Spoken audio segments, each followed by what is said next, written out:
Hey y'all, welcome to Love Grind. How are you? I hope I come to you tonight with love in your hearts.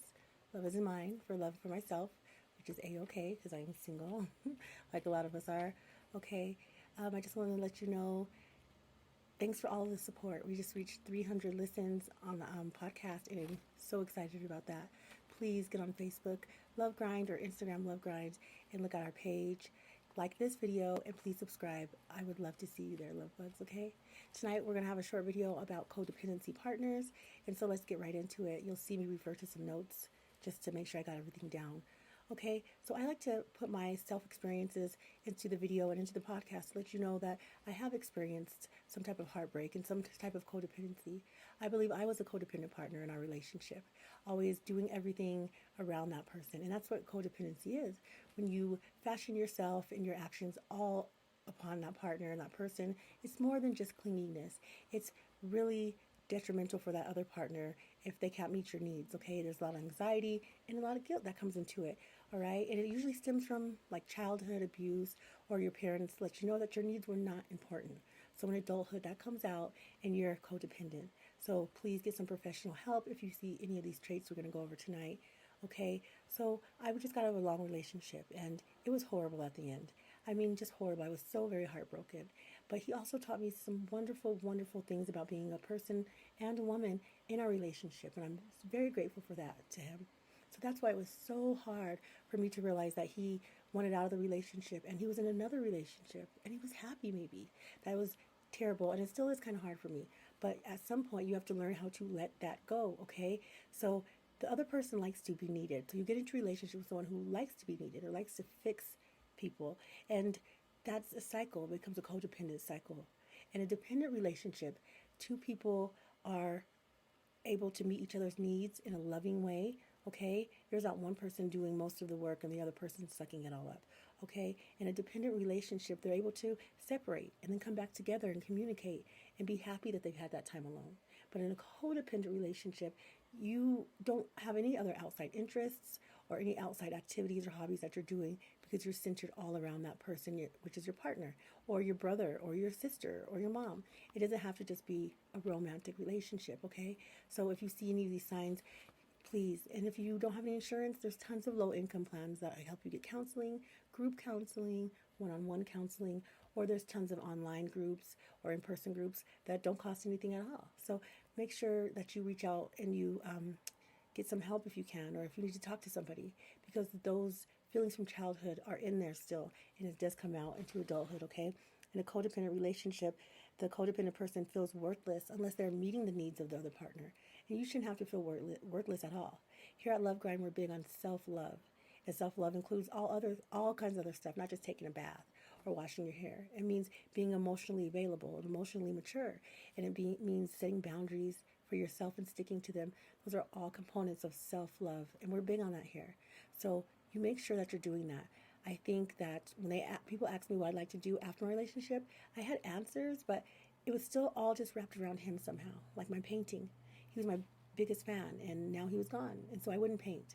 And so things like that show you that you're a little bit codependent, okay? And so you just want to make sure you're doing things, that are outside of that relationship. If you like to go see your friends, there's a wonderful balance you could have between your friends and your mate to where you're still getting that time alone, but still coming back together and having a respectful, loving relationship. So make sure you're doing that, okay? Symptoms of codependency are they find satisfaction and happiness they don't find any outside happiness outside of the relationship.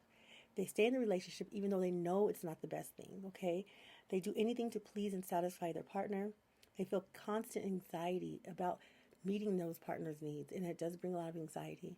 I remember I used to make sure everything was great, the bed was made the way he liked it, things were where he wanted it, so he was comfortable and can come home to me.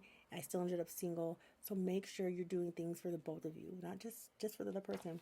You feel guilty about thinking about doing something for yourself, which should never be the problem. Even for your children, you should always take time to do something for yourself. You have to, because without you, nobody's comfortable, right? So I'm a nurturer by nature, and so I like to nurture. That's the way I show my love and my appreciation, is by making people comfortable, and that's okay. But when it starts to become to the point where I'm feeling anxiety filled or guilt filled for not doing something or not getting something done, that's when it becomes a problem, love bugs. Okay, so you need to really be in tune and check yourself on that. Okay, other people try to talk to you about it, and what happens? You get combative like you do when someone tries to talk to you about something you're doing. You don't want to hear it, but you should listen. Okay, you don't want to be that kind of person. Okay, how do codependent relationships develop? We already talked about in childhood, you being dismissed, overlooked. If someone's actually, your parents actually tell you your needs are not important, okay, then you feel like that you're not important, that anything that you need is invalid. And that is not true. We all have our own special needs and wants, and they are valid, okay? And your partner should be able to listen to those and be able to take those in and do them, okay? A few things that can help toward turning a positive, balanced relationship, because that's what we're doing. We're trying to turn ourselves to the way we need to be so we can have a balanced, healthy, non-codependent relationship. People in a codependent relationship may need to take small steps towards some separation. So, each day go to the library, take a walk away from your partner. See how that makes you feel, okay? A codependent person should try to spend a little time with supportive family members or friends. The enabler must decide that they are not helping their partner by fixing them or taking all of their efforts and not helping. You should help, okay? Individual group therapy works. People who are abused will need to recognize their past abuse, okay? And make sure you're getting the help that you need because, like I said, it does lay doormat sometimes and it comes out in adulthood. You always just got to make sure you're being self-aware and checking yourself, love bugs, and making sure that you're not being too outlandish with your needs or not feeling too guilty or anxiety filled when you can't meet the other person's needs. They're in a relationship with you because they like you and they like what you bring to the table. And if they're not, they got to go. And you have to set those boundaries. But 2 to 1, they like you and they're going to stay. So what you can do is just baby steps. We can't change overnight, but we can start changing so we can have a healthy, productive relationship. And that's what our goal is here, love bugs, is to recover and get healthy. Another thing I want to broach upon is addiction and substance abuse. I did have an addiction with the substance abuse, and that makes it even harder because that brings on codependency even more. So you always want to make sure you're getting clean. If you do have a problem, try to get clean. You can see clearly, and then you'll be able to see what you're bringing to that relationship, whether positive or negative. You can't do that when you're high or you're drunk, okay? So please seek out help if need be. Thanks for tuning in to Love Grind, and I will see you next time. Make sure you're making all the decisions you can with your heart and mind.